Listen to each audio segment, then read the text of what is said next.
Mais pour cet esprit humain, Papa Simon, le roi des rois, il a le pouvoir céleste, il a encore la terre ici. Donc il n'y a rien et ça va se terminer comme de la fumée. Coutume la vision de Kimbangu. Mais bakamatu Kimbangu, babotoli coutume. C'est nous qui sommes victimes. Banto bazo kufa iza bana oyo bapesa kabiso mulambu. Oyo akei na zamba pesi eloko bazo kufa kuna. Et puis lelo oyo makambo nyonso lukula ezongi na maboko na ye. Diamant oyo ezowela bizo pesa bitumba. Yango to pesa kiyo dima parce que diamant wana ezana kati ya mabele wana. Voilà. Réveillons toute l'Afrique, réveillons la RDC, réveillons l'Angola et le Brazza, soyons soudés au président de la République pour que nous puissions faire sortir la voix que l'Afrique est debout et l'Afrique ne veut pas la guerre.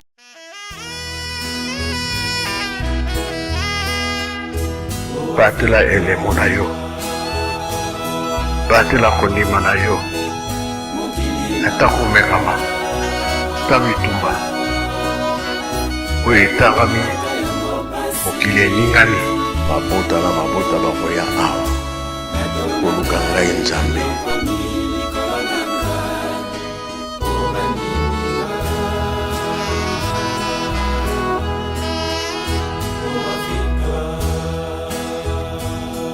Bandeko balandi batata pe ba mama esika bozili bakoya kolanda biso topesi bino banso mboti.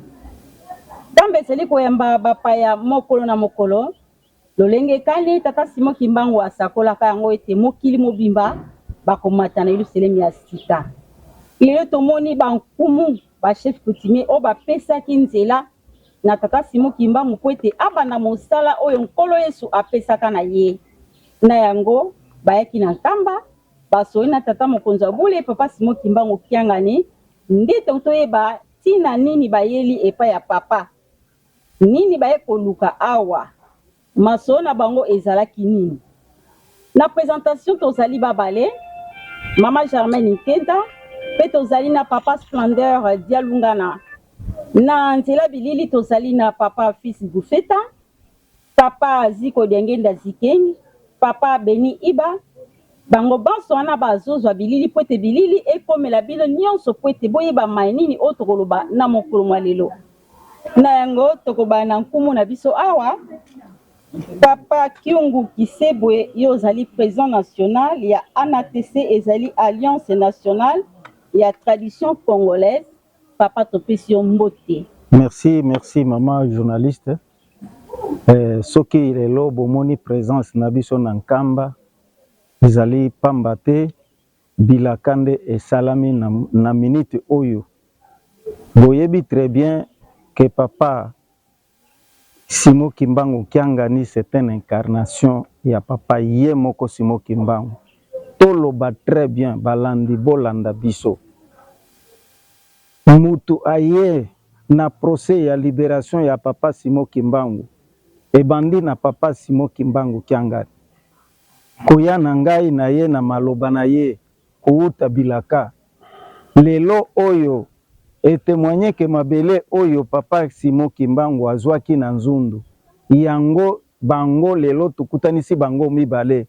Incarnation ya nzundu na incarnation ya papa Simon Kimbangu Kiangani. Tozongisi donc signe ya bolingo oyo ebandaki na bango. Après to déposer na jeble de frère tukamati mabele na maboko ya nzundu avant que nzundu apesa mabele wana epa ya papa Simon Kimbangu Kiangani. Ngai na lobaki keno yo moko nzundu soki opesa kiye papa Simon Kimbangu mabele oyo lelo kopesa yete na miso na biso. Papa pe Simon Kimbangu Kiangani en tant que incarnation soki ozwaki mabele oyo na maboko ya nzundu te kozwa ngo te poto yebake oyo tozoloba eza histoire te. Alobi ya solo na zwi yango ezali ngai vraiment esengonde yango tobetaki jour wana papa Simon Kimbangu Kiangani le roi des rois. Simon papa Kimbangu Kiangani iyo papa Simon Kimbangu Kiangani igwe iyo nye mabele ya biso moko tolingi kinya nazo yebisa oyo bazolanda lelo kobanda lelo coutume na biso ezongi na maboko ya papa Simon Kimbangu ebandelaki na nzundu. Jour bapesanaki mabele c'était le 6 avril 1921. Ezali mabele nde yango coutume wana. Mabele na coutume eza eloko moko. Soki opesi mabele, c'est-à-dire opesi coutume, lokula awa ezali nkamba. Soki eza na mabele ya nzundu, soki nkamba nzundu apesi mabele awa, coutume etikali kaka awa. Parce que nyonso bokosala lelo toza koloba nini. Soki otamboli awa, longola sapato, ekomi coutume. Mais maintenant, sans que cela toujours respecté yango te. Tokotambola malamu na nkamba te. Parce que il faut totambola na coutume ya nkamba. Yango lelo, papa Kiangani, Simon Kiangani akomi roi de roi. Yango tu yaki kopesa ye mabele. Donc, ye lelo nde mutu azo incarné mabele.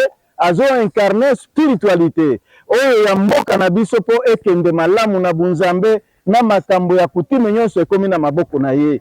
Awa tozoloba. Yango tolobi esengo ya bana mboka oyo nyonso bazolanda pona koyeba ke ngai moko na ye na vision wana ce n'est pas la première fois. Kuuta katanga na ye na témoin ya katanga ye oyo. Esika papa Simon Kimbangu amonaki pasi babeti ye fimbo banyokoli 100 fois par jour. Mais lelo tutie Kimbangu wapi? Banyokoli ye esika na ye wapi na Congo? Azata na musala te. Est-ce que mbongo ekobonga ndenge nini?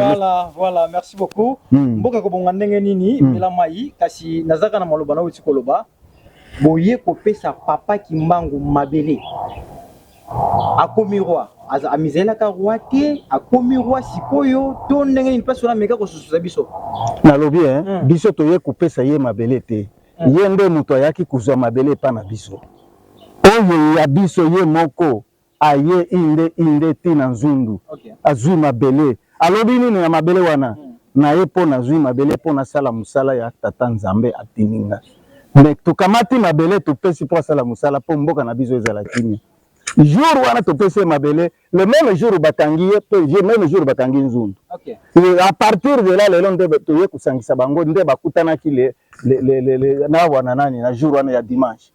Maintenant, bakamati lisusu mabele zongi lisusu parce que tant que bitumba ezala kiwana bamindele babangaki parce que soki coutume ezali na Kimbangu tokoyiba diamant ndenge nini tokoyiba ba cuivre ndenge nini tika tokende te botola coutume na maboko ya Kimbangu lelo bitumba wana zo ba américain nini bazotoka nde diamant kuna babomi boni bantu bakei api bakei mpona nini bakoya omoni soki awa diamant ezali awa po muntu aya kuzwa diamant awa akobanga parce que sécurité ezali mifu aya na minduki po azwa diamant po azwa biloko c'est ça le problème ozoka ba français ba américain banani basangani po batoka et puis marnani basasi wana basalaka ezali ka matière utaka na mabele na biso yango nde minduki yaka yekuboma biso papa Kiangani aboyi bitumba te na mboka na biso ngange auti kutana na ye ye alobi bitumba esila Hazana a besoin de Bitumba, il faut kimia ezonga. Beaucoup moins kimia ezonga. Voilà, il faut kimia ezonga. Na bande ko bazali ko na biso a moi to na posa ba précision. Zona kamba la ville sainte. A wande place nyose utaka. Kasi bande ko bazali ko na biso lelo. Bino bolobi ke il faut kimia ekota. Attaque bino ba chef coutumier bozali wana. Lelo oyo ça fait pratiquement 30 ans où la guerre est ezali batu ba ko kufa kuna tongo midi pourquoi? Bino ba chef coutumier lelo oyo ba politicien ba kolanda bino bato ndenge na ndenge ba kolanda bino lelo bana mabele en kamba nini obogi koloba bien sûr le biki papa qui mango bi faut kimie kota mais ils a procédure le lingi to ko procéder pour te kimie on kota en tout cas na zoloba c'est clair papa otuni mutuna bien merci na lobi eloko oyo ba botolaki coutume nde esika kimia ezangaki lukula lelo oyo coutume ezongi na maboko na ye Nzambe asalaki le même jour likolo na mabele. Na kati ya likolo a responsabiliser ba chef spirituel. Na kati ya mabele a pesi biso nde ba gérer mabele. Mais maintenant lelo na ba chef ba gérer mabele. Tozali na nani liboso na biso oyo maintenant coutume wana. Coutume na biso nde Kimbangu. Mais bakamati Kimbangu ba botoli ye coutume. Mais lelo oyo nazo bisa kimia ezozonga. C'est à partir de la procédure oyo to découvrir à partir de zongisi mabele oyo ezana bunzambe ya papa Simon Kimbangu bokoyeba yango lelo te bokomona ngai changement ndenge koya yango moko minduki te nini te Makambuza ebele papa pardon. Merci Tokeina papa Mwanza Salomon, yozali coordonnateur il y a Grand Katanga kuna ozali pikaka kuna na Alliance nationale et traditionnelle du Congo. Papa Toyo Kindenge papa présent sili koloba oyina bino na nkamba papa oti koloba ete kimia kala mingi te ekoya iyo maloba na yo ezali boni boni ndenge bosolaki na papa Simon Kimbangu Kianga. En tout cas, merci beaucoup. Je crois que je peux m'exprimer en français. Allez-y, papa. Merci beaucoup. Je suis très content d'abord d'avoir cette question. Oui, la question que vous m'avez posée, c'est tellement important. Tellement important. Nous avons affaire, nous avons nos devoirs, mais le revenu de tout laisser. Nous devons tout laisser au vu de tout le monde que vraiment l'amour en Afrique existe, quelles que soient tous les manœuvres que nous sommes tentés de voir ici. Je peux vous revenir sur la scène, pourquoi on est à Kamba. Très bien. Oui, à Kamba, c'est là où que je viens de compléter mon président, M. Kyungu Kisebe Wilbert, de l'Alliance nationale des autorités traditionnelles du Congo. Oui. C'était pour faire voir au monde que l'heure est venue maintenant de prendre notre destin en main. C'est-à-dire quoi? Nous devons regarder Papa Simon Kimbangu, il est mort au Katanga, là où nous avons piétiné, là où nous venons du Grand Katanga. C'est-à-dire la terre du Grand Katanga, c'est la terre symbolique par rapport à la prophétie. L'heure est venue maintenant de reconnaître qui avait le droit et qui est censé vraiment de faire taire cette guerre en RDC. Je peux revenir un tout petit peu par rapport à l'histoire. Papa Simon Kimbangu a été tué pour, il a été tué pour une cause. C'est-à-dire quoi? Il a dit non aux colonisateurs. C'est seulement ça, non aux colonisateurs. Pourquoi? Parce que les colonisateurs étaient venus avec un objectif de venir piller et de mettre l'homme noir en esclavagisme. Maintenant, avec la puissance de Dieu, Dieu s'est incarné à Papa Simon Kimbangu pour essayer vraiment de faire libérer cet esprit méchant pour que les hommes noirs et les hommes européens puissent vivre quand même en harmonie. Mais ce qui n'a pas été concrétisé, on a mis Papa Simon Kimbangu à mort au Katanga. Et maintenant, quand ils ont mis à mort Papa Simon Kimbangu, c'est pour flouer l'idée de dire non aux colonisateurs. Pourquoi? Parce que les colonisateurs, ils viennent avec plusieurs moyens d'exploiter le pays et tout précisément l'Afrique noire. C'est-à-dire, il faut chercher une politique. Comme on a tué Kimbangu, il faut chercher maintenant à entrer en politique. Quand ils sont entrés en politique, ils se sont métamorphosés avec nos gouvernements. Et se métamorphosés maintenant avec nos gouvernements. Parmi les gouvernements, il y a ceux qui ne sont pas conscients d'aider cette république. C'est pourquoi vous allez remarquer qu'il y a des chefs coutumiers qui ne sont même pas chefs coutumiers, qui ont été achetés d'abord par la politique. Ils se disent chefs coutumiers, comme il n'y a pas l'identification, il n'y a pas l'ordre, la coutume, on l'a déjà piétiné, on se souvient plus de Papa Simon Kimbangu. Comme solution, ils sont arrivés avec l'esprit des colonisateurs là, pour dire que non, pour gagner le terrain, il faut créer ce qu'on appelle le tribalisme. C'est leur moyen. Il faut créer le tribalisme. Comment on peut créer le tribalisme? Il faut le créer dans le village. Parce que dans le village, les gens n'ont pas la chance d'étudier. Nous avons nos papas chefs coutumiers qui ne connaissent rien. Ils n'ont pas eu la chance d'apprendre, de connaître qu'est-ce qu'ils sont en train de faire dans leurs mains. On arrive, on est en train de faire ôter les chefs responsables, on met les chefs irresponsables, les chefs illégaux. C'est pour chercher à faire quoi? Pour flouer et puis amener maintenant cet esprit de mort pour piller nos ressources. C'est ce qui s'est fait à l'Est, c'est ce qui s'est fait aussi à Katanga et c'est ce qui se prépare encore. Parce que pour le moment que nous parlons avec vous, nous ne pouvons pas dormir avec ça. Le temps est venu de réveiller. L'Esprit de Dieu est en train maintenant d'être en action. Parce qu'ici à Kamba, nous avons trouvé la spiritualité à Kamba. Donc Simon Kimbangu n'est pas mort comme les autres le croient. Voilà. Simon Kimbangu est présent ici. Simon Kimbangu, nous l'avons trouvé dans l'incarnation de Papa Simon Kimbangu Kiangani. Que nous félicitons et que vraiment nous encourageons vraiment les rois des rois de prendre maintenant le destin en main. Parce que Dieu a créé le ciel et la terre. Donc on ne peut pas seulement vivre avec le ciel sans pour autant reconnaître la terre. Voilà. Maintenant, pour que Papa Simon Kimbangu ait la voix de parler avec la terre, il a fallu maintenant nécessairement prendre la terre et lui remettre selon la coutume. Tous les chefs coutumiers connaissent ça. Ils connaissent, mais ils ne foutent rien. Ils sont en train de voir l'argent sale, l'argent du sang, comment diper le chef de l'État. Quand il y a nomination de chef de l'État, ils sont là. Et ce sont toujours beaucoup des étrangers qui sont en train d'entourer les chefs de l'État avec des propositions de créer des fausses routes, de prendre les chefs coutumiers en charge et de faire vraiment avancer les choses. Mais quand nous partons sur l'audit là au Katanga, vous allez trouver jusqu'à aujourd'hui, en tout cas c'est la misère. À Malébankoul, on tue les gens de tout genre. on tue des petits-enfants de 6 mois à 6 ans qui ne connaissent même pas la partie politique. Voilà, c'est ça qui a fait que vraiment, en tant que responsable, en tant qu'un père, en tant qu'un responsable, le chef coutumier, c'est un élu céleste. Donc, c'est-à-dire il doit coopérer avec Dieu. Mais ce n'est pas un chef qui coopère avec la magie noire, avec les histoires sales. Donc, un chef coutumier, il doit coopérer avec le chef de la nature, qui est le créateur, qui est encore incarné aujourd'hui sur l'Afrique noire avec Papa Simon Kimbangu. Voilà, papa, nous sommes toujours avec vous. Vous venez de dire tout à l'heure ici que c'est le temps, c'est l'heure de prendre le destin en main. C'est ça. Maintenant, vous voulez savoir, vous les chefs coutumiers, depuis tous ces temps-là, vous étiez où? Aujourd'hui, tout le monde souffre. Surtout en République démocratique du Congo, n'en parlons pas. On souffre, s'il vous plaît. Pendant tous ces temps, vous étiez où? Et à présent, les gens peuvent aussi poser des questions de savoir. Quel rapport entre vous, les chefs coutumiers, avec Papa Simon Kimbangu, aussi longtemps que dans notre pays Congo, il y a des églises, il y a des prophètes, il y a des bishops. Mais là, pourquoi vous, aujourd'hui, vous attachez toujours avec Papa Simon Kimbangu? En tout cas, c'est une question, merci beaucoup. Merci. La question est simple comme de l'eau à boire. Hein, parce que vous savez que nous sommes les Noirs. Donc Dieu a donné toute puissance à chaque continent. Ici, à nous les Noirs, nous avons le seul chef qui a démontré à la face du monde que vraiment il a l'inspiration de l'homme noir, c'est Papa Simon Kimbangu.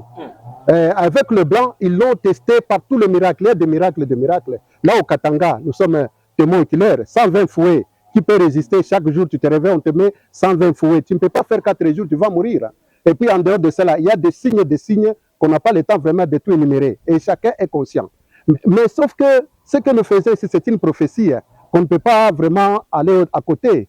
L'heure est venue, c'est-à-dire tout ce temps ici, il fallait que le temps passe, que les gens puissent se reconnaître. Parce que quand les kimbanguistes parlent, les gens voient que ce sont des ordonnés, c'est toujours l'église là, peut-être il essaie un peu de faire raciste ou quoi. Mais aujourd'hui, quand il y a maintenant le mal, on veut maintenant tous les prophètes, allez-y à la guerre, va terminer la guerre. Vous voyez, ils donnent maintenant les idées, non, il faut chercher des mirages, il faut chercher des bombardiers, il faut chercher... Là aussi, on part pour aller encore assommer l'environnement. Vous voyez un peu ça. Mais or, la paix va venir avec la parole. Au commencement, était seulement la parole.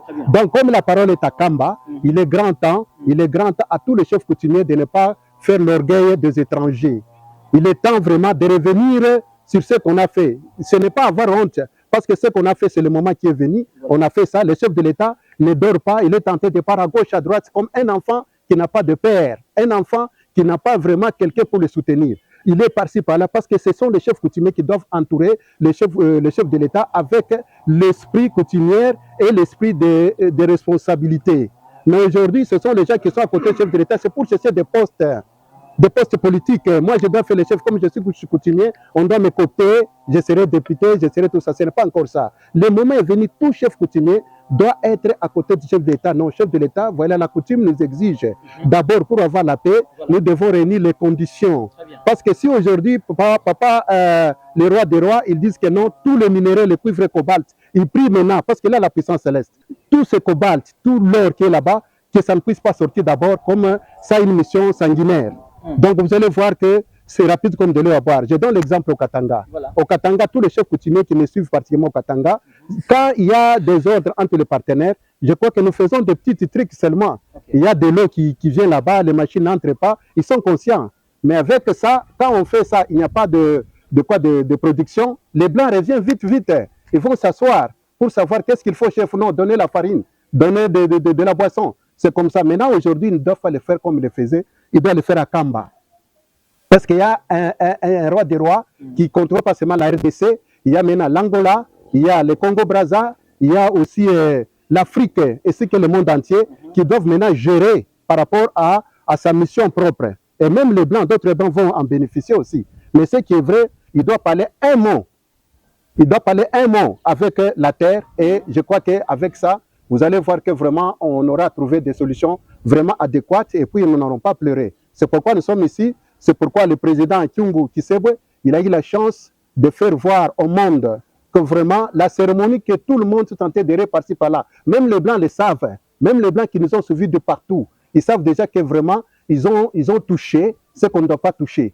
Et ça va réagir parce que pour eux, il fallait faire la 3e guerre mondiale. Mais moi, aujourd'hui, en date d'aujourd'hui, vous devez en tenir, il n'y aura pas de 3e guerre mondiale. Je le dis et je ne bois pas de l'eau, il n'y a pas de troisième guerre mondiale. Donc, s'il y a troisième guerre, c'est Dieu même qui va maintenant finir avec le monde.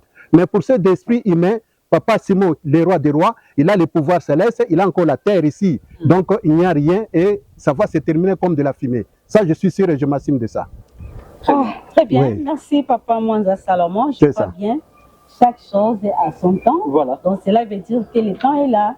C'est ça. Et trouver la paix au Congo. C'est ça. Merci Papa. Merci. Tokene na bangole kuna tozali kosolola na bakonzi ya mabele ba chef coutumier nde na kanisi bolandi déjà babale oyo moko auti na katanga asili koloba na monoko oyo biso banso toyekola français. Papa na biso kuna papa président alobaki na lingala na kanisi moko na moko à comprendre qu'est-ce que et Congo eza nini. Congo eza mboka ya Kimbangu. Kimbangu nde akopesa kimia na mokili mobimba ndenge babengi le roi de la paix. Nde tokei na banza Congo kuna na Angola tozali na papa Narcisse Pedro oyo azali porte-parole ya mboka ya Angola. Kiambote tata. Kiambote. Tutondeli papa. Papa tozali na nkamba oyepa nzambe na yo oyoki ndenge bandeko no basili koloba na tina ya kimia ya les trois Congo. Oui, na minute oyo tozoba est parce que esika Congo ezali esika papa Simon Kimbangu nke kosala polo yo antaki Angola ndenge tuku bya makanda ezinzinga waitele na fuluki ya matondo mjangalele jambo kivukia kukia mfunukina bao kuvo makuku matatu malambene Kongo vita ka yansi ku Kongo ko kuna Angola Mera papa ouais ku Angola 46 ans de guerre tukile yao na bidilu bya bana banzambi tata nzambi bizivana page tuvuva mene fioti wa mvita itombo ko dia kuatanga imamu betu takele kuna mbanza Luanda tukatukidi Luanda tuzidi mbanza Kongo tuvyoka tuzulaka mkuzavana relator kwa papa Simon Kimbangu Kiangani mudambu yani nzambi ya mtoto papa olekala ngone za yingi kuzulu kuna tomese wao beto mpe nzambo vanga zulu mtoto uzukutukota muminti na mito mkuzalwa kwa kuku ivana rapport ya mfidulu ya renjo la meso Antonio Binga ivana daga rapport ko bakole kibankaka tuka bakongo demokratique Congo Brazzaville tuzidi tuvene mikanda tumogene papa no papa beto nga tufiti kwenda Kinshasa tomone na mfumo vata président Félix Tshisekedi très bien ya mukanda tunati ni amimi mais tuvene ngwangei papa bakedi kanda ndombo audience kuna mone président luaga ku centre d'accueil tuliwana na président visionnaire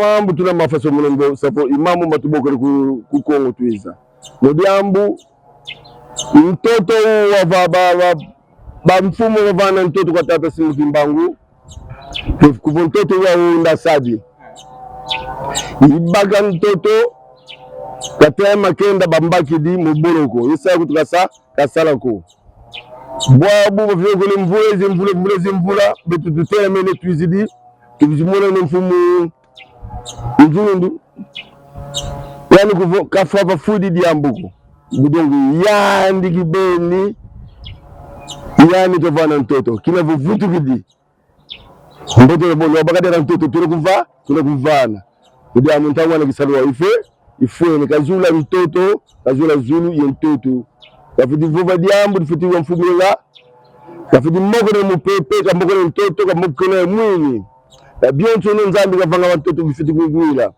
linavo le 21e siècle nous encore manipulation kavena muntu fituza diate la jifu mkinchini kwa Kongo ko tata Simon betu to muvene mtoto katelama kavuva diambu difiti mfumu nganga kafiti moko na mupepe kamoko na mtoto kamoko na mibabio Wabu vita tusidi yao ya kulumbimbi kuzulu tata welelembika vita ya Kongo kima kia fioti kima vita tusidi yao ya kulumbimbi beto mvuto wetu kumbanza Kongo suta boko na zimbuta za zo beza batuzulidila tayivula mamoni matatu boko nifudite msere mifumu kinchini kwa Kongo Ndiambu kulumbimbi isina kadiambu makande zindinga kuna matuka Mundele utuvuni ni mwa Biblia mayinga suna maluvunu kati mayingi masana mele kumanza Kongo Nkamba uvu tukutumna isora Biblia mamingi mundele kasolika kati msuru wime mkumbwa ya kuna mputu kakiru kama babanga mena Nimerode kakala mundele ko ndombe kakala Morompe ingina desanda ya nini alukeni yani nini alukeni wakala desanda ya Nimerode ya kuna Gabon, Brazzaville, Zambia Nimerode wateta bana boso maki madikonko savundonga tuna kantu wantangu ifuene indina voya ni papa simo kuvo ngolo za ngando kuna maza boto tuzili kunkoko tabagali wa ngolo vutu ngola diambu tukala diao kanti le 6 avril ngiza kuku na mamoni sitokala mambote ba fitigenga dikatibe babana babonto no bakongo de ntotela makongo kama kala matatuko kongo di mosidina mundere wavanga tu primero ne faut diviser vambu de kanti wawu tubundele tukumni kongo di mosi tuka Brazzaville Kongo Demokratika e Kongo Angola mangeti vova mfumu zetu za mayala komba president bafeti kala ngini kuvo beto nkanda wu chef coutumier katulisa futa dia kadwani ko over document vana frontière bumabudi ku Kongo Brazzaville tubagini lungu tusaukidi mabudi kungola batela mene bezidi bakatu kidi beto tukatudi kungola tuzidi kuku vyoga kaka tutere diambu tufutukide mtoto wa beto Dina tuvovelevo ba chef coutumier iyo chef coutumier iyo chef coutumier iyo net mabere na biso moko olingi kimia très bien page tulombre beto kimia ezala kati na biso tina ba descendre nous bongo jeunesse de jeunesse 21e siècle sabo mambo malufundu mavui di katufuno diako ba mindele vo vite ba zo vite ba mona Vite ba mona kabeto ko kanti siba mona masora mapipi taba fitini wana yao Ndiambu nzambi bukavanga zuli mtoto wakubika mamontoro utuvere bya byonso banjimbu yengolo yelendo ye pouvoir spirituel nzambi wavana bikwa beto simo de sirene kakala mundela gondombe kakala kanti wabaki besubele mambo mau ndia mbaba za masona kanti wakuba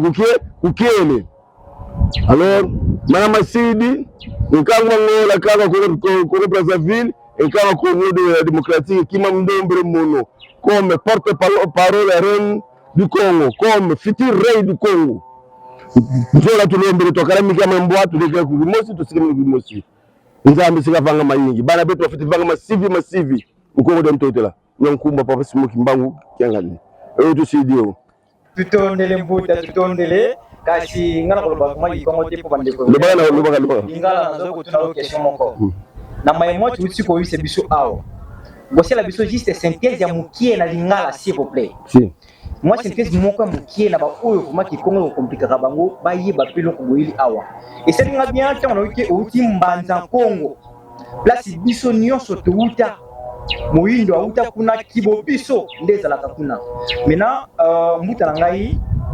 toyokaki awa mikolo uti ko leka to pe ba mula ba moi qui est sa divinité papa Simon Kimbangu kiangani azali koniata mbanza Kongo na bandeko o ba yebite ba ko kaka mbanza Kongo eloko nini ya makase kozala kuna.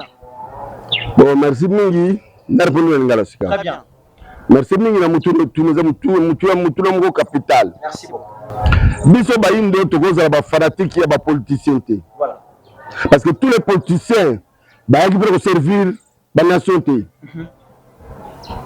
mbanza Congo itu kudiankanda ndombe donc fondation est pour noir bakalowa ki mbanza Congo bakeye Egypte bakeye wapi ti Ethiopia bauti na mbanza Congo nga nazoloba na yo nazali descendant ya Nimi Alukemi na ntindi ya dieke libumu ya mama na ngai ezali libumu ya liboso ya ntindi ya dieke ezali libumu ya liboso ya ntindi ya dieke libumu ya mama na nga nakutaki bamama nakutaki bakoko nazwaki mwa ndambo soko oyo bafaransa milai toyebi te me kote kuna naza mwa kale mpe nazaka mpe inspiré mwa lere moko nalobaki na lwanda nalobaki yango tous les chefs coutumiers maintenant faut t'identifier bango mboko ya biso Luanda ezana 2014 chef coutumier bouti wapi Voilà. Il y a des étrangers azoteka mabele mais ya nani yo chef coutumier osololaka na basireno ndenge nini parce que chef coutumier faut solola bisimba mabele osolola bisimba mopepe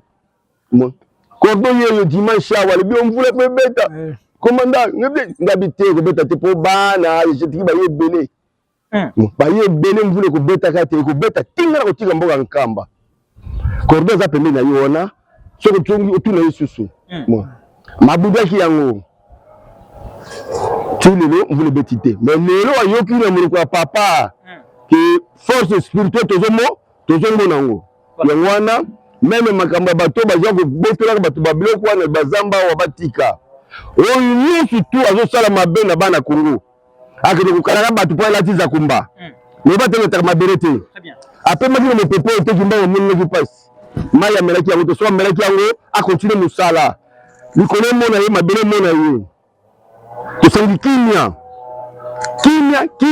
oyo tozosenga batika ntango oyo papa Simoki Mbangu avanda malamu aresone nini azokosala kati na mokili po mutu mundu azokufa lokola mbinzo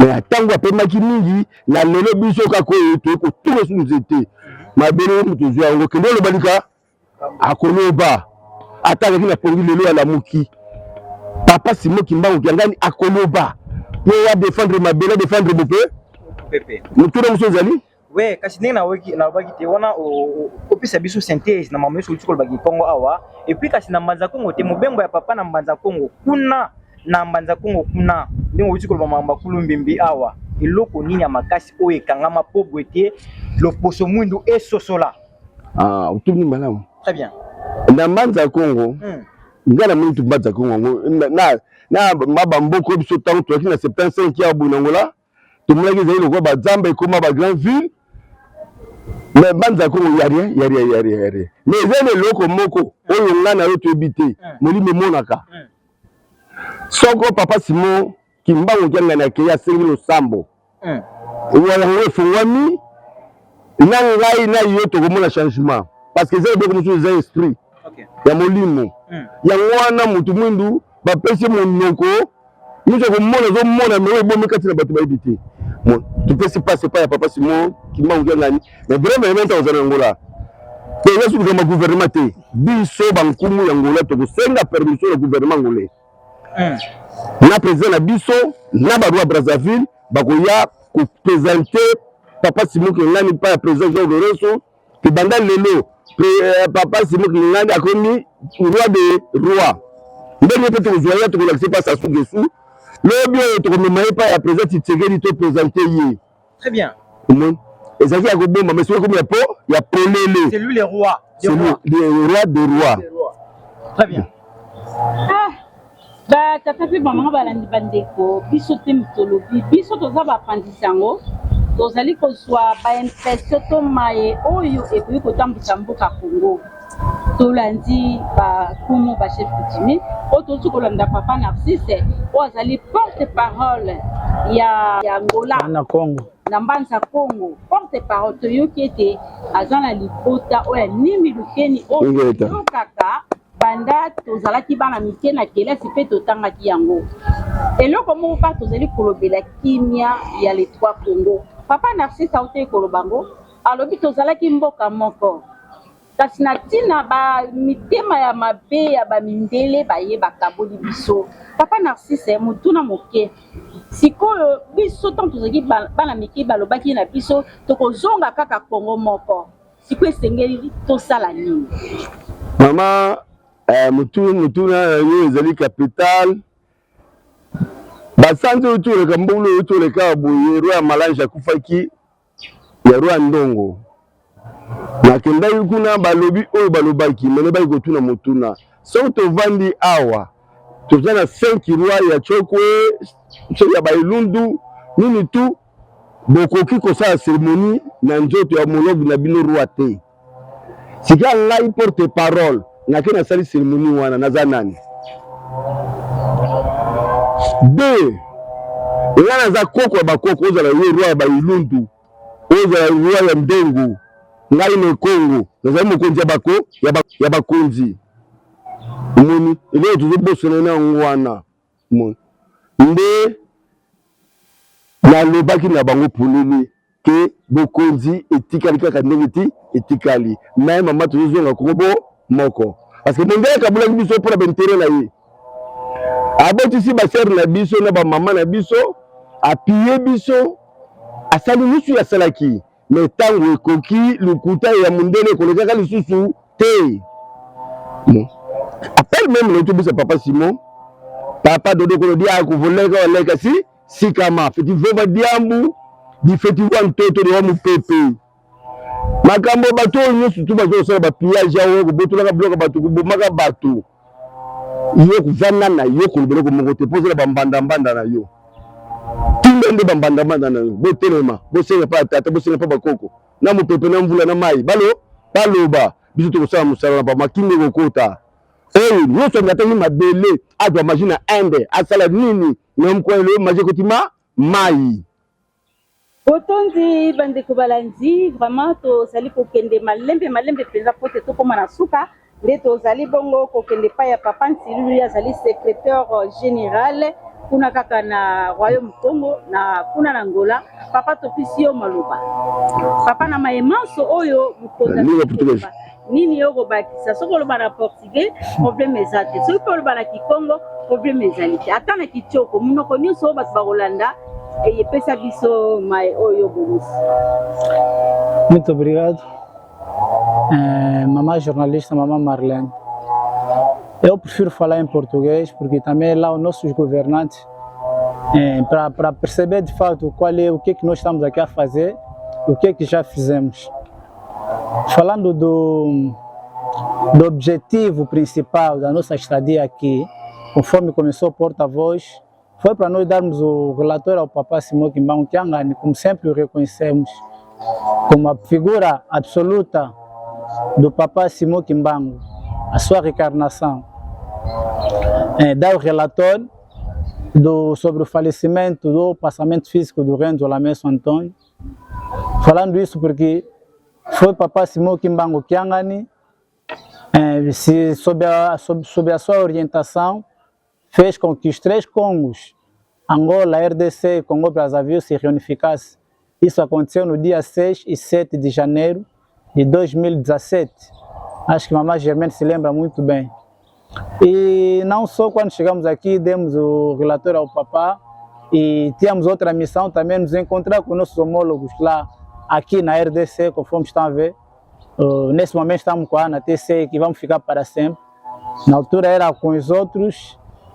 Para quê? Para fortalecer ou consolidar a nossa relação, porque uma vez que tivemos cá em Camba, a última vez que tivemos cá em Camba foi em 2019, depois do passamento físico do rei do Lamesso Antônio Binga, ficar um bocadinho espaçarado e temos que nos organizar internamente.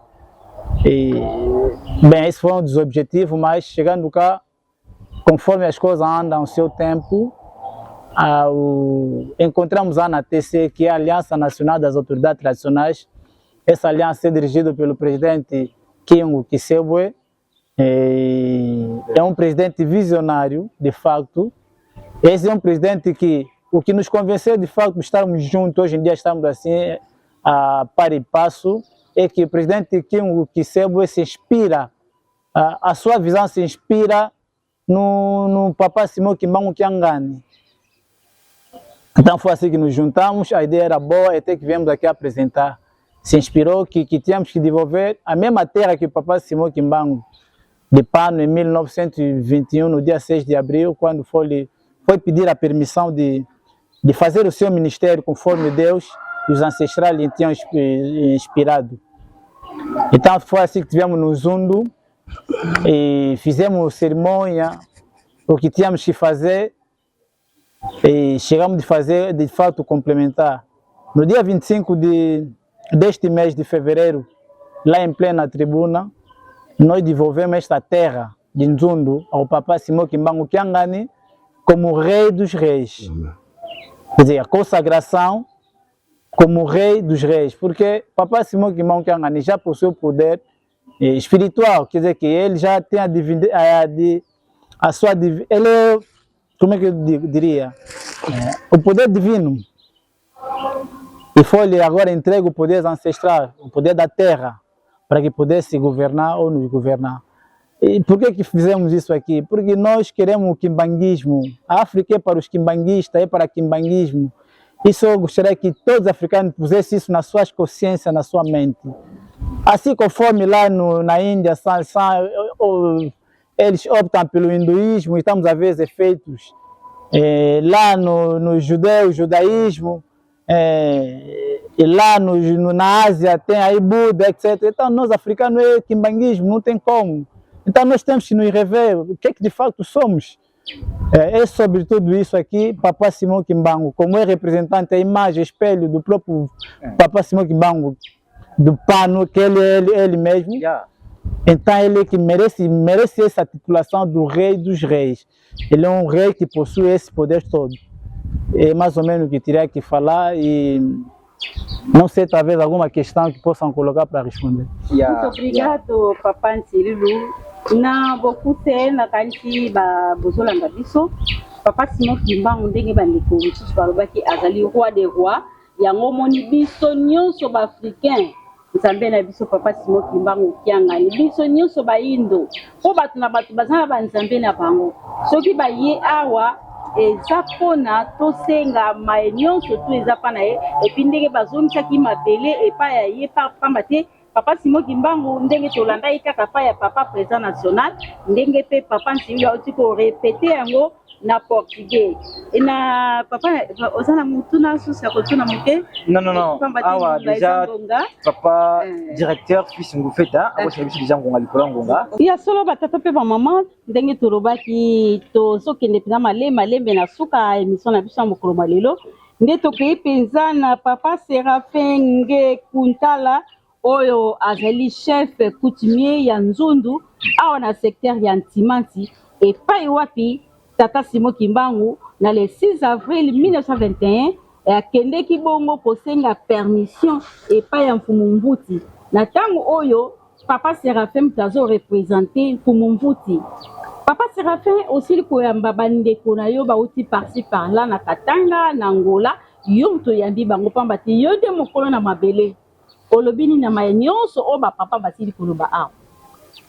Merci maman journaliste, c'est vrai nga mutu na yambaki bango baza bandeko nanga ndenge naza boye chef coutumier nyonso outa meme wapi donc faut kutana nanga ngai nde nkolo mabele awa nkamba eza na groupement nanga.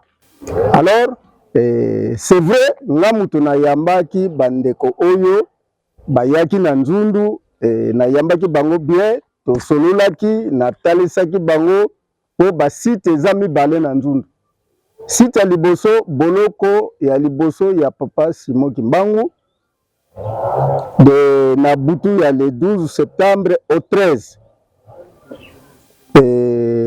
Esika site ya liboso wana circonférence eza wana. Circonférence wana elakisi ete esika ya vanda butu mobimba ya le 12 tangu tokomi na le 13 po bakende Mbanza Ngungu atelemi libulu nde etikala wana symbole po avanda wana butu mobimba na talisa bango. Site ya mibale tangu balongwe na site ya liboso pona kokende Mbanza Ngungu, population vraiment bazalaka monte ya mingi bazolanda kaka sima. Tangu bakomi na site ya mibale mundele azongisi misu sima alobi alibozonga mais population eboyaka koyokela ye. Mundele alobi pa Papa Simão Kimbangu ke zongisa bango. Tangu Papa Simão Kimbangu alobi kaka nde bato bayokelaki ye zonga. Alobaki boy, je ne vous laisse pas orphelin. na ke kozwila bino kende. Donc kende signifie richesse, bomengo. Alobi oyo kotikala kotungisa bino botala na Bible. Kaka na minute wana ye atelemaki wana po na kozongisa population ndenga na telemi boye alongwe symbole etikali mabulu pe etikali lisusu esika ya ni ata wana. OK. Donc site mibale nde bilembo eza ya mo dele wana. Salama ndengo wana. Alors bakamata nzela akenda Mbanzangungu. Alors tozongaki na se natalisaki bango ndaku ya mfumu Masala Ndompetelo oyo ya succéda na place ya ndeko na ye mfumu Mvuti tangu akenda akangamaka. Nalakisi bango ndaku. Après ndaku nalakisi bango monument eza wana. Après monument natalisaki bango ndaku ya mfumu Mvuti oyo etongama avant 21 juste na 1906. Nalakisa bango natalisa bandeko. OK. Après tout tokenda na cimetière nalakisa bango cimetière ya mfumu Mvuti na oyo ya mfumu Masala. Tosala cérémonie na ndenge ya bokoko oyo tosala donc mission na biso salamaki ndenge wana. Après ça tozongaki na siège tosololaki muke. Après ça tokotaki na jeep toyaki te na nkampo. Tozwaki nde mabele toyaki na yango. Yango totiaki na coupe le dimanche 25 février topesaki na maboko ya papa Simon Kimbangu. Donc symbole wana eza ya munene po lelo yo nalendi kokamata ndakisa bitumo eza na este wana. OK. Pona nini? Place Piande likambo eza yango. Place Piande likambo ezali. Voilà, allez-y papa. Soki baza ko bunda pona richesse o eza na se mabele. Très bien. Lokola to bosana papa Simon Kimbangu lelo to reconnaître ye yango nozomona batungulu pa koya nyonso na nkamba po to reconnaître ye sikoki. Voilà. Yango na tozwaki pe mabele tuna na nzundu toyaki na yango totiaki na coupe yango nde na pesa epa ya papa Simon Kimbangu Kiangani le 25 février totiaki na coupe. Matondo mingi papa na ngai tozaka na bino atuka makambo oyo ekotimisa nga ba chair de Paul. Ah mon directeur Kisimo Fita ayebi ke makambo oyo ekotimisa nga ba chair de Paul. Mina papa na nga tozana bino. Ah boso na mwana bakoko ngande mwana bakoko personne. Ambo na moni bino bakoko na nga na sepeli. Biso pe to kasi to panza nteke to panza linyoko bande ko pe mwana nini musisa. Voilà nazana bino. Bon Ochi ko soulever makambo est. Ah papa lobi papa Simon Kimbangu c'est lui le roi des rois. Voilà. Après papa lobi il faut mamunyoso na Mbanzangungu. Très bien. Lolenge nini biso toki koyeba. Bosanga ina bino. Obengaki na ba téléphone. Keno tozoya awa to sanga to telemisa roi des rois. To ezalaki ndenge nini. Rencontre na bino awa na kamba Nouvelle Jérusalem. En plus papa outi koloba keno yondo yambi bango. Biso pe to boyite to muniki bazana maboko na yo. On a été passer là au bureau. On a découvert rien du tout. Mais pendant tout ce temps-là, papa Simon Kimbangu, qu'est-ce que vous avez fait? Qu'est-ce que vous avez fait? Aujourd'hui, tout le monde souffre. Congo a obobi keno kitaiza na este. Nebite ba question sur remetizango. Bo kitango kaka wana obi nzamba te richesse na este. Ezaka na este kuna bakenda ko bundelaka to ezali na tani mu RDC. À vous. Merci beaucoup. Nakoki koloba boye que chaque chose a son temps.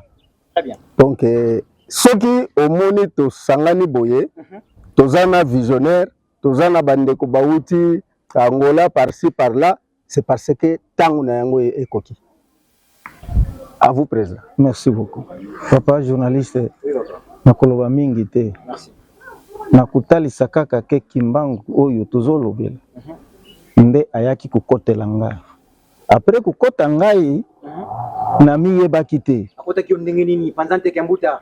Na papa ye moko ayebi yango papa Simon Kimbangu Kiangani. OK.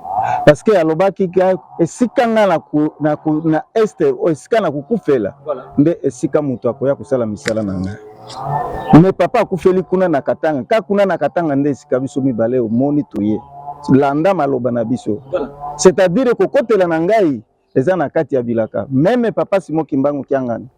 Mutu ya liboso azwaki maboko na ngai. Apesi na papa Simon Kiangani. Que papa Samba Katumwa en présence ya papa révérend Katembo. Apesi ye papa Simba mwana oyo yete azali motonami papa alobi na simbi ye après lelo oyo ye auti na Angola kuuta na Angola ayaki mpona kukutana na papa na mission ya Kulumbimbi papa alobi awa te bokende Kinshasa maintenant Nzundu ayebi likambo te kuna na Katanga ye pe aye sanke ngai tobengana donc tozwaki makambo oyo papa mwa ete ye ndenge ozomona wana biso tobengaka ye mukwatombolo fati beton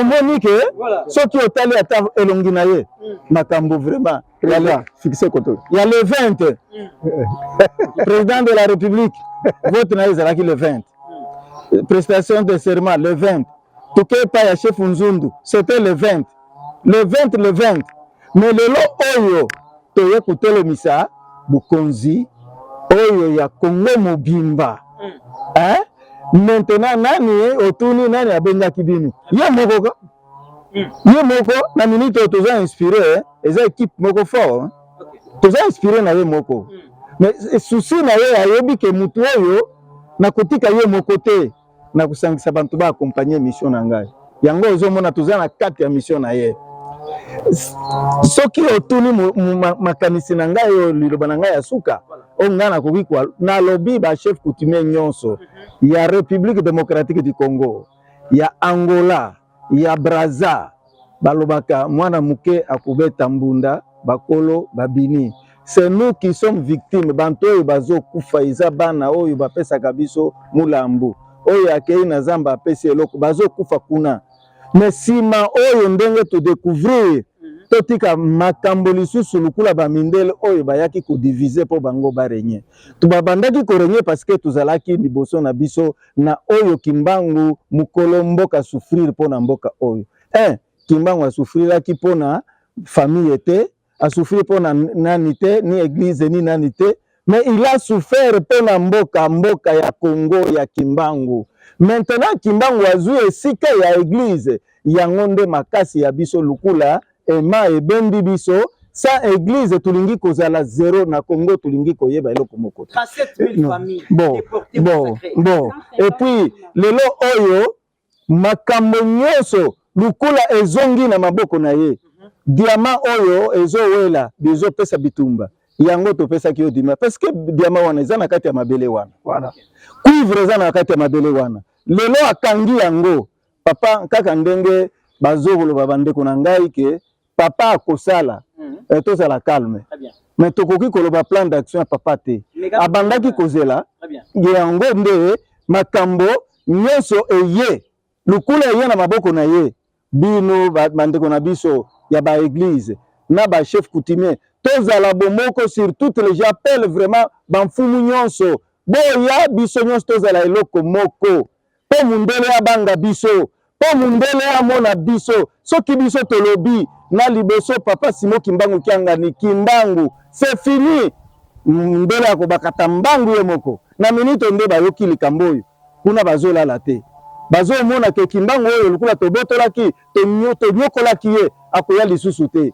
ba chef coutumier na force ya Kimbangu na force ya population na force c'est une grande puissance de ce pays soki biso tolobi ke nyete ata oyo na minduki na yo ya boye ekokota na mai pourquoi lelo biso ba chef coutumier oyo na munduki obeti boye lisase ekomi mai comprenez-moi très bien biso pe olobi lelo oyo na aéroport kumoni aéroport te ekomi mai est-ce que biloko wana eza te ezali maintenant tobombaki yango maintenant bokomona yango botika papa azwa nzela bokomona biso toza na baavion ya butu boyebi yango te ezali mambo mabila ngene munzangu tena ngato za wana abakosi biso ngoma kasi mekano kolimbola biso na tunaki bien ba minéraux wana richesse wana kita wana ezali kaka na est ya République démocratique du Congo topé ezali ne tandi mobimba ya RDC so ezaka kuna toyeba so ipi awana kambe ezali toyeba papa na ngai otoni mutuna ya bien très bien ba richesse wana voilà ezali ya Sud Kivu Nord Kivu te ezali richesse ya République ya mabele ya République démocratique du Congo donc partout ezali partout soki lelo oyo otumuli nkamba otumuli République mobimba Très bien. Omoni Voilà. ezali keya ezali ya Sud Kivu ya Nord Kivu to ezali richesse ya République démocratique du Congo awa pe ezali côté ezali Ok. lokula kuna ba koteli alors maintenant baza komeka baza na pouvoir te baza na mutu te liboso lelo amonani papa tosala inane soki oyoki kuna bitumba lisusu ezali tokoya awa lisusu na émission na yo kaka awa lokola biso toyebi to reconnaître nzambe na biso mais nde esika ekokata likambo après inane tozonga awa okotuna biso lisusu tokomi wapi. Merci beaucoup. bandeko balandi ya solo masolo kitoko masolo elengi masolo ya bana mboka Kongo bana Kongo nde esengeli totelema tolandi bapapa nkumu na biso nde basili koloba na ntina ya mboka Kongo kita ya Kongo maemanso spiritualité ya Kongo mboka Kongo ezali mboka Papa Simon Kimbangu yango tomoni bachef coutumier baye awa mpona kotelemisa Papa Simon Kimbangu kiangana ete azali roi de la paix azali roi des rois ndi liloba ya suka ezali bongo na Papa Mwanza Papa Salomon. En tout cas, merci beaucoup. Ce qu'on pouvait ajouter, merci beaucoup pour la question de maman par rapport aux minéraux. Les minéraux sont là. Les minéraux n'est pas, les Congolais ne peuvent pas être vraiment avares par rapport aux minéraux. Les minéraux, Dieu a donné, c'est pour toute l'Afrique. Okay. Nous avons des pays africains qui souffrent jusqu'à aujourd'hui. Nous avons aussi des pays africains qui cherchent comment être ensemble. Mais d'après l'idéologie, l'État est venu. Le chef de l'État, il a dit que nous devons travailler dans ce qu'on appelle gagnant-gagnant, 50-50. Il n'y a pas de mal. Donc venez ensemble, travaillons dans l'idéologie du pays, parce que vous voulez les minéraux. Mais il faut aussi suivre la droiture de ces minéraux. Maintenant, aujourd'hui, nous demandons les revenus que tous les chefs coutumiers, conscients d'aider cette république, sont maintenant derrière le chef de l'État, sont maintenant derrière le chef Sassou, sont derrière maintenant le chef Lorenzo. Donc, c'est-à-dire d'abord, quand on parle du Congo, l'ANATC, le Congo, c'est-à-dire ces trois Congos dans la coutume. Parce que d'autres ne savent pas. Peut-être peut demander pourquoi il y a les Angolais, pourquoi on parle des Brazzavillois. C'est-à-dire le Congo, dans la coutume, était composé de l'Angola, du Brazza ainsi que de la RDC. Maintenant, ce sont les pays piliers. Une fois c'est réuni, c'est toute l'Afrique est sauvée. Mais pas en désordre. C'est-à-dire, il doit y avoir un roi des rois. C'est lui qui va quand même orienter pour que nous puissions travailler ensemble. C'est pourquoi, pour ce qui est de la guerre, en tout cas, là, il n'y a pas à commenter. Parce que j'ai toujours dit, et tout le monde connaît que les Africains, ils sont très forts. Voilà. Ils sont très forts par rapport à la guerre d'abord. Nous sommes des grands guerriers. On peut pas, même les Blancs le savent bien. Sur le plan minéraux, nous sommes bénis. Nous avons tant de minéraux. Et sur le développement, nous avons besoin d'être ensemble, mais dans l'ordre, pas en désordre. C'est pourquoi tous les chefs coutumiers, ce que nous faisons, ce n'est pas pour dire que non, peut-être on a des ambitions quelconques, ou bien peut-être on sous-estime d'autres papas coutumiers. Non, nous, l'heure est venue de laisser la distraction, de se réunir. Ce n'est pas la politique, ce n'est pas qui va mettre la paix dans ces pays, mais c'est la coutume. Nous devons être trop forts sur le plan coutumier. Même les Blancs là-bas, avant de venir ici, se posent 1000 questions. Est-ce que les chefs coutumiers sont là? Ah, ils ne sont pas là. Il n'y a que les politiciens. Ils viennent avec la voie de la corruption. Et pour arriver avec la voie de... On te donne quelque chose, tu manges, tu les laisses passer dans ton village. Et quand ils entrent dans le village, ils créent ce qu'on appelle d'abord le tribalisme, pour diviser les intelligences des autres. Après avoir pillé, ils vous laissent dans le sang, vous pleurez votre cher, même cet argent qu'on t'a donné, l'argent du sale, qu'est-ce que tu vas faire avec? Revenons toute l'Afrique, revenons la RDC, revenons l'Angola et le Brazza, soyons soudés au président de la République pour que nous puissions faire sortir la voix que l'Afrique est debout et l'Afrique ne veut pas la guerre. Et tous ceux qui sont de l'Est, du Katanga, partout aussi au Congo, soyez-en sûrs que la main dans la main, nous allons réussir parce que Dieu est là et Dieu est encore sur la terre, Dieu est représenté. Et la terre est dans les mains du roi des rois. Merci beaucoup. Botonzi mingi bandeko balanzi to komi vraiment na suka émission na biso pamba te pa na biso ngonga ezali ngonga na kanisi ba o bosili bakuya kola na biso bolandi manso oyo ba chef coutumier basili koloba mwana mboka Congo mwana Afrique telema pamba te tozeli na oyo kopesa biso kimia esengeli na biso banso tolanda Papa Simon Kimbangu kiangani le roi des rois le roi de la paix. Batata pe baba na présentation tozalaki babale papa Splendeur na ngai mama Germaine Kenda kasi ba ete na simabilili tozali na bana mboka tosungamaki na papa afisi Bufeta Jean directeur ya audiovisuel adjoint papa Aziko Liangenda Zikengi asungamaki na mwana mboka papa Beni Iba na kasi biso banso na coordination tozalaki bongo na papa Anel Kamfwani nde botikala malamu to souhaite biso banso mokolo molamu. Ciao.